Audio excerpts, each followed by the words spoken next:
Welcome back. तो हम लोग देख रहे हैं क्लोरोप्लास्ट। तो क्लोरोप्लास्ट का यदि आप शेप देखना शुरू कीजिएगा तो इसका शेप भी वैरी करता है, वाइडली बहुत ज़्यादा शेप वैरी करता है। अगर क्लेमाइडोमोनस में देखिएगा तो वहाँ आपको ये कप शेप का मिलेगा, और वहीं आप यदि आप स्पाइरोगायरा में देखने जाइए तो स्पाइरोगायरा में यह आपको स्पाइरल रिबन लाइक शेप रहेंगे, स्पाइरल रिबन लाइक का शेप रहेंगे। और यूलोथ्रिक्स में देखते हैं तो वहाँ देख रहे हैं ये क्या है, तो गडिल शेप्ड में है। और उसके बाद यदि आप जाइएगा देखने जिग्नेमा में तो वहाँ ब्रांच्ड एंड स्टार लाइक रहते हैं। और हायर प्लांट्स जितने भी हैं उन सारे हायर प्लांट्स में ये स्फेरिकल, ओवल और डिस्क्वाइडल रहते हैं। तो ये याद रखने का चीज है कि हायर प्लांट्स में इसका शेप कैसा होता है, स्फेरिकल, ओवल और डिस्क्वाइडल। तो ये हम देख रहे हैं कि शेप अलग अलग होता है। क्लेमाइडोमोनस में क्लोरोप्लास्ट का शेप कैसा है, कप शेप। स्पाइरोगायरा में कैसा शेप है, स्पाइरल रिबन लाइक। और यूलोथ्रिक्स में गडल शेप। तो वहीं जिनगेमा में कैसा है, तो ब्रांच एंड स्टार लाइक। लेकिन हायर प्लांट्स वाला हमें याद रखना है कि इसमें स्फेरिकल, ओवल और डिस्क्वाइडल रहता है। और इसका नंबर भी वैरीज करता है, इसका नंबर भी अलग अलग प्लांट्स में वैरीज करते हैं। जैसे कि क्लोरोप्लास्ट का यदि नंबर देखिए तो सिर्फ एक, ओनली वन क्लोरोप्लास्ट देखा गया है किसमें, तो क्लेमाइडोमोनस और यूलोथ्रिक्स में। इन दोनों में सिर्फ एक ही क्लोरोप्लास्ट पाए जाते हैं पर सेल। हर एक सेल में, प्रत्येक सेल में मात्र सिंगल क्लोरोप्लास्ट पाए जाते हैं। और 1 से 16 क्लोरोप्लास्ट देखे जाते हैं स्पाइरोगायरा में। और वहीं 20 से 40 क्लोरोप्लास्ट देखे जाते हैं प्रत्येक हायर प्लांट्स के सेल में। और इंटरनोडल सेल ऑफ कैरा में देखिएगा तो वहाँ सेवरल 100 क्लोरोप्लास्ट पाए जाएंगे, कई 100 क्लोरोप्लास्ट। और एवरेज साइज यदि इसकी चर्चा की जाए, इसकी एवरेज साइज की, तो इसका एवरेज साइज जो है वो 5 से 10 माइक्रोमीटर लॉन्ग एंड 2 से 4 माइक्रोमीटर इन डायामीटर। तो इस प्रकार से आप देख रहे हैं कि अलग अलग स्पेसीज में आपका क्लोरोप्लास्ट का शेप भी है वह अलग अलग रहता है। अब जो चरा है, एक एल्गी है, इसमें तो बहुत ज़्यादा क्लोरोप्लास्ट पाए जाते हैं, इसलिए तो ये पूरी तरह से ग्रीन होते हैं, है ना। तो नेक्स्ट देखते हैं क्लोरोप्लास्ट का structure, ultra structure of chloroplast. तो ये देखिए यहाँ पर मैं आपको क्लोरोप्लास्ट का स्ट्रक्चर दिखा रहा हूँ, अल्ट्रा स्ट्रक्चर। ये देखिए आपका स्ट्रोमा, ये जो मैट्रिक्स है ना, जो गाढ़ा द्रव है, तो इसी ही हम लोग कहते हैं स्ट्रोमा, या इसको कहते हैं मैट्रिक्स। स्ट्रोमा नहीं तो मैट्रिक्स इसे हम लोग कहते हैं। और ये जो देख रहे हैं ऐसा ऐसा जो ये है बोड़ी की तरह एक के ऊपर एक, इसे हम लोग कहते हैं थैलाक्वाइड। क्लियर। तो चलिए हम लोग देखते हैं और स्टडी करते हैं। और ये जो है आपका क्लोरोप्लास्ट में स्टार्च ग्रैन्यूल है, इसमें राइबोसोम भी पाए जाते हैं, छोटे छोटे राइबोसोम भी पाए जाते हैं क्लोरोप्लास्ट में, है ना। और ये एक आउटर मेम्ब्रेन है, ये बाहर में आउटर मेम्ब्रेन रहेगा। और उसके बाद अंदर साइड में आप देखेंगे तो इनर मेम्ब्रेन भी रहते हैं। इनर साइड में आपको इनर मेम्ब्रेन रहते हैं, आउटर साइड में आउटर मेम्ब्रेन और इनर साइड में इनर मेम्ब्रेन। और इसके अंदर डीएनए भी पाए जाते हैं, क्लोरोप्लास्ट डीएनए भी रहते हैं। और लिपिड्स के ड्रॉप भी देखे गए हैं यहाँ। अब क्लोरोप्लास्ट का अल्ट्रा स्ट्रक्चर देखते हैं तो क्लोरोप्लास्ट चारों तरफ से लिमिटिंग मेम्ब्रेन से घिरा हुआ रहता है। क्लियर। जो कि एक आउटर मेम्ब्रेन होता है और एक इनर मेम्ब्रेन होते हैं, दो मेम्ब्रेन होते हैं, ठीक है ना। आउटर मेम्ब्रेन और इनर मेम्ब्रेन होते हैं। और उसके अंदर में जो लिक्विड होता है उसे हम लोग स्ट्रोमा और मैट्रिक्स कहते हैं। और उसके अंदर में बोड़ी की तरह थैलिया रहती है जिसे कि हम लोग ग्रैना कहते हैं। ये जो देख रहे हैं ना, ये एक के ऊपर एक, एक के ऊपर एक, इसे हम लोग ग्रैना कहते हैं। और एक ग्रैना को दूसरे से ये जो अटैच कर रहा है इसे हम लोग स्ट्रोमा लैमेलाई कहते हैं। तो चलिए देखते हैं और इसके अंदर क्या होता है, ल्यूमेन रहता है। चलिए हम लोग इसको अब स्टडी करते हैं और बारीकी से स्टडी करते हैं। लिमिटिंग मेम्ब्रेन को देखा गया है क्या कि ये 2 इन नंबर, दो होते हैं। एक होते हैं इनर मेम्ब्रेन और दूसरा होता है आउटर मेम्ब्रेन। और इन दोनों के बीच में जो स्पेस होता है उसे कहते हैं इनर मेम्ब्रेन स्पेस। क्लियर? अंदर वाले मेम्ब्रेन को इनर मेम्ब्रेन, बाहर वाले मेम्ब्रेन को आउटर मेम्ब्रेन, और बीच वाला जो स्पेस है इस स्पेस को हम लोग क्या कहते हैं? Inner membrane space. और प्रत्येक मेम्ब्रेन की जो थिकनेस अगर देखिएगा तो वो 40 से 60 एंगस्ट्रॉम, 40 टू 60 एंगस्ट्रॉम थिक होता है, लिपोप्रोटीनियस होता है, लिपोप्रोटीनियस होता है और ट्राइलामिनार होता है। जो हमने सेल मेम्ब्रेन में पढ़ा था ना, वही सेल मेम्ब्रेन है, यानी bio membrane. Outer membrane has less proteins and is more permeable. बाहरी जो मेम्ब्रेन होगा उसमें प्रोटीन्स कम पाए जाते हैं। ये जो बाहर वाला जो मेम्ब्रेन है उसमें क्या रहेंगे? आपको लेस प्रोटीन्स, प्रोटीन्स कम रहते हैं, ठीक है, और मोर परमिएबल। और inner membrane has more proteins, और अंदर वाले मेम्ब्रेन्स में प्रोटीन्स क्या रहेंगे? ज्यादा रहते हैं। एंड इज सेमी परमिएबल, और यह सेमी परमिएबल होता है। तो सेमी परमिएबल कौन होता है? इनर मेम्ब्रेन, ये याद रखना है। क्लियर? और between two membranes there is a fluid filled intermembranous periplastidial space. और दोनों मेम्ब्रेन के बीच में एक स्पेस जो है, इसमें जो फ्लूइड भरा हुआ रहता है उसे हम लोग कहते हैं इंटरमेम्ब्रेनस पेरीप्लास्टिडियल स्पेस। ठीक है, और इसमें फ्लूइड फिल्ड रहता है और इसका नाम क्या है? Intermembranous periplastidial space. तो ये तो हो गया बाउंड्री लाइन कि बाउंड्री कैसे वाल बना हुआ है। और इसके अंदर में जो आपका प्लेग्राउंड है, ठीक है ना, ये हो गया आउटर मेम्ब्रेन, इनर मेम्ब्रेन, और इसके बीच का जो ये प्लेग्राउंड है जिस पर कि पूरा घास बिछा हुआ, जिस पर क्रिकेट होना है, तो इस ग्राउंड को हम लोग कहते हैं स्ट्रोमा और मैट्रिक्स। ग्राउंड को क्या कहते हैं? स्ट्रोमा और मैट्रिक्स कहते हैं। तो अब इस स्ट्रोमा और मैट्रिक्स की स्टडी करते हैं। यह स्ट्रोमा और मैट्रिक्स जो होता है वो denser and granular ground substance होता है। Denser and granular ground substance होते हैं, present inside the inner membrane, inner membrane के अंदर में प्रेजेंट रहेंगे, है ना, ये इनर मेम्ब्रेन है, इसके अंदर में रहेंगे। और इट इज फॉर्म्ड ऑफ, जब बना हुआ होता है, soluble proteins more than 50% and also had 70s ribosomes, और इसमें 70s राइबोसोम्स होता है जिसे प्लास्टिडो राइबोसोम्स कहते हैं। सर्कुलर एंड नेक्ड डीएनए होते हैं, मॉलिक्यूल्स कॉल्ड प्लास्टिडोम, जिसे कि हम लोग प्लास्टिडोम कहते हैं। इसमें जो डीएनए पाया जाता है वो कैसा होता है? सर्कुलर और नेक्ड डीएनए मॉलिक्यूल्स होते हैं, कॉल्ड प्लास्टिडोम। इसे क्या कहते हैं? प्लास्टिडोम कहते हैं। Messenger RNA and transfer RNA molecules होते हैं, एमआरएनए और टीआरएनए मॉलिक्यूल्स इसमें पाए जाते हैं। Water minerals Mn2+, Fe2+, Mg2+ और एंजाइम्स इसमें मौजूद रहते हैं, इसमें स्ट्रोमा और ग्रैना में। और it is the site of carbon dioxide fixation and protein synthesis. और यह वह साइट है जहां की कार्बन डाइऑक्साइड फिक्सेशन होता है और प्रोटीन का सिंथेसिस होता है। कहाँ? स्ट्रोमा और मैट्रिक्स में। ये याद रखना है कि स्ट्रोमा और मैट्रिक्स में ही कार्बन डाइऑक्साइड फिक्सेशन और प्रोटीन सिंथेसिस होता है। और मोस्ट कॉमन एंजाइमेटिक प्रोटीन इसमें जो पाया जाता है वह होता है राइब्यूलोज बाइफॉस्फेट कार्बोजाइलेज, जिसको कि हम लोग कहते हैं रूबिस्को। ये भी आपको याद रखना है कि इसमें स्ट्रोमा और मैट्रिक्स में जो सबसे कॉमन एंजाइमेटिक प्रोटीन पाया जाता है वह है राइब्यूलोज। कौन सा है? राइब्यूलोज बाइफॉस्फेट कार्बोजाइलेज, इसका की नाम क्या है? रूबिस्को। तो इसे आप याद रखेंगे। ये कहाँ पाया जाता है? स्ट्रोमा और मैट्रिक्स में, है ना, क्लोरोप्लास्ट के स्ट्रोमा और मैट्रिक्स में पाए जाते हैं। तो स्ट्रोमा और मैट्रिक्स क्या है यह तो आपको समझ में आ ही गया कि वो गाढ़ा द्रव है ना, जो कि इनर मेम्ब्रेन के अंदर में रहता है।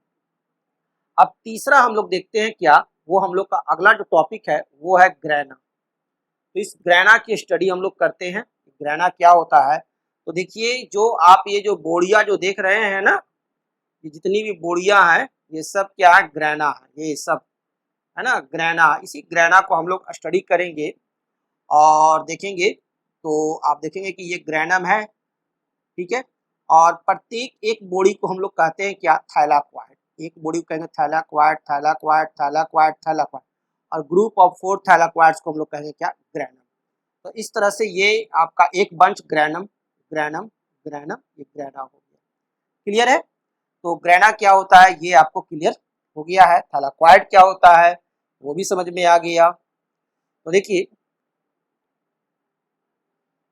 Grana, Interplastidial membrane is invaginated to form a number of oval shaped closed sacs called thylakoids.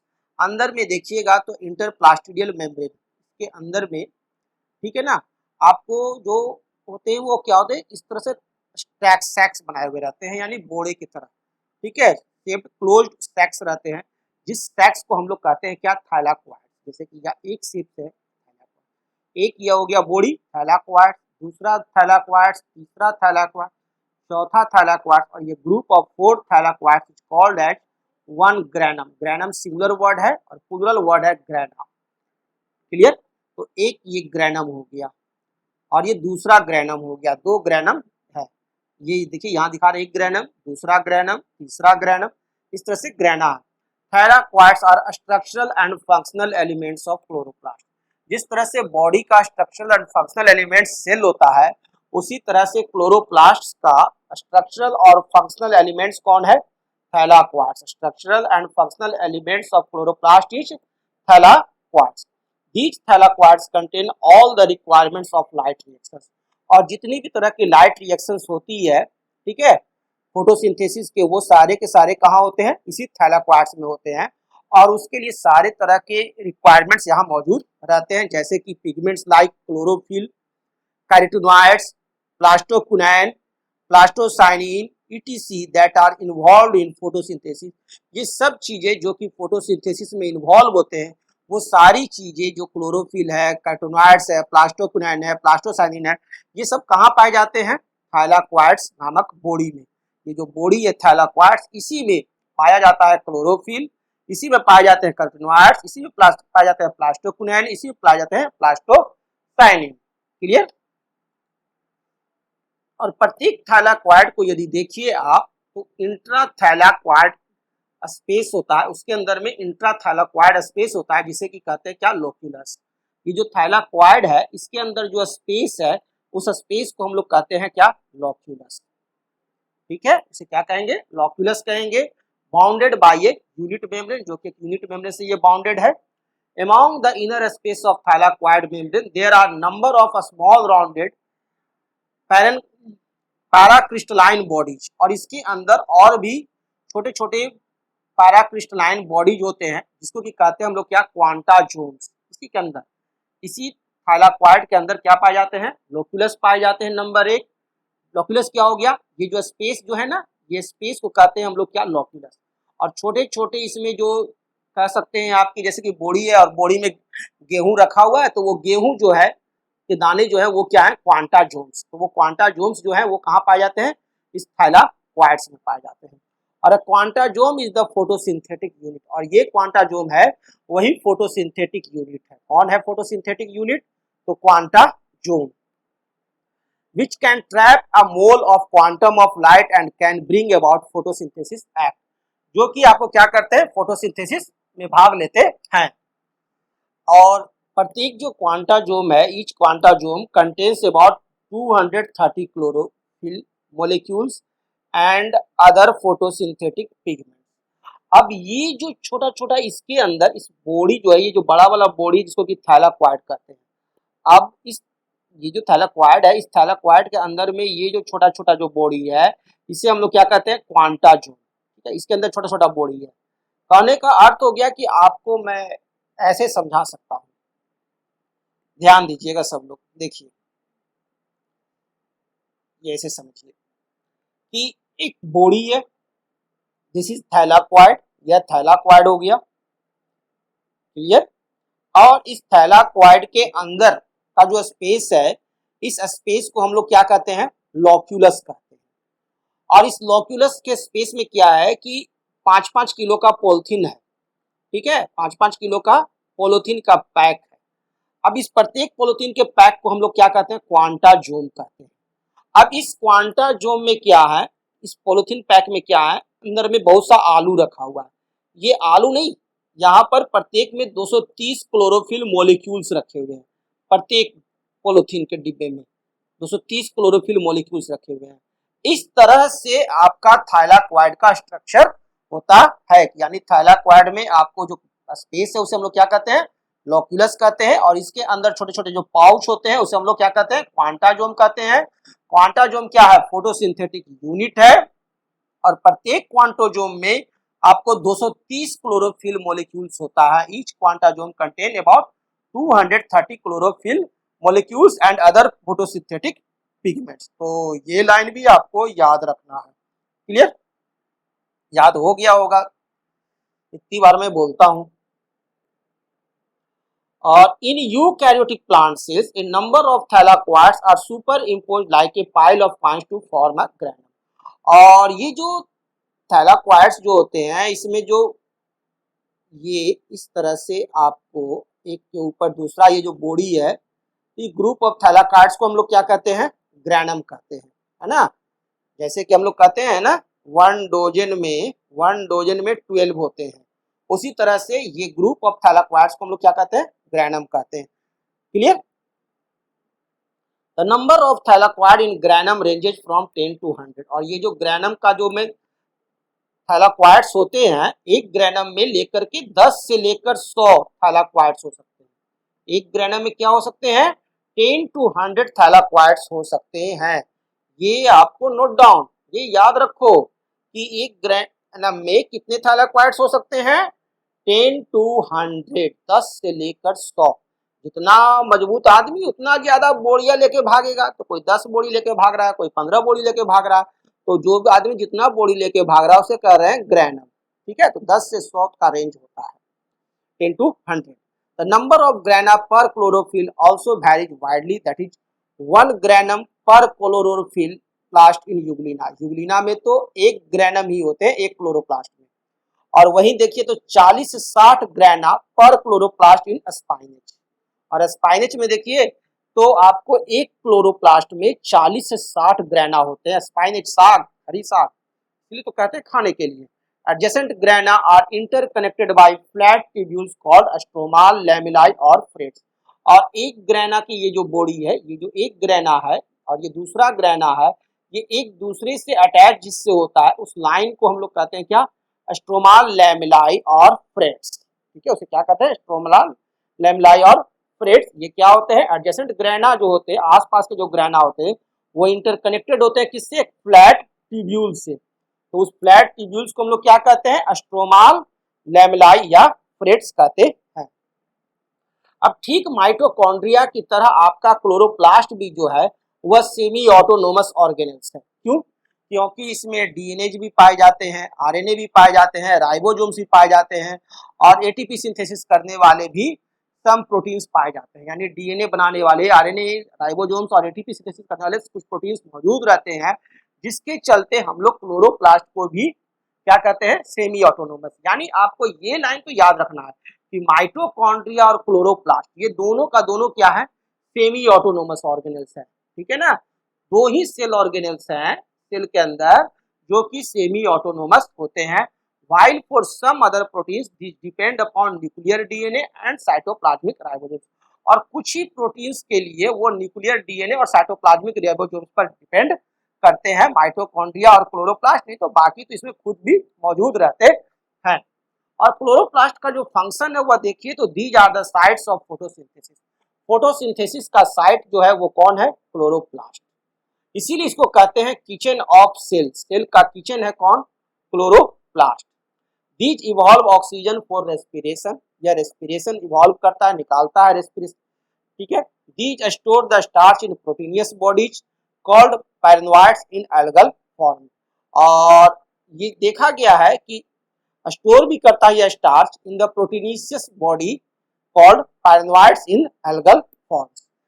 तो इस तरह से हमने आपके सामने क्लोरोप्लास्ट को कंप्लीट किया, और अब मुझे लगता है कि क्लोरोप्लास्ट संबंधित आप लोगों को कोई प्रॉब्लम नहीं होगा। और फिर अब हम लोग नेक्स्ट चैप्टर्स में पुनः मिलेंगे, इसी चैप्टर्स के नेक्स्ट टॉपिक में पुनः मिलेंगे। तब तक के लिए गुड बाय।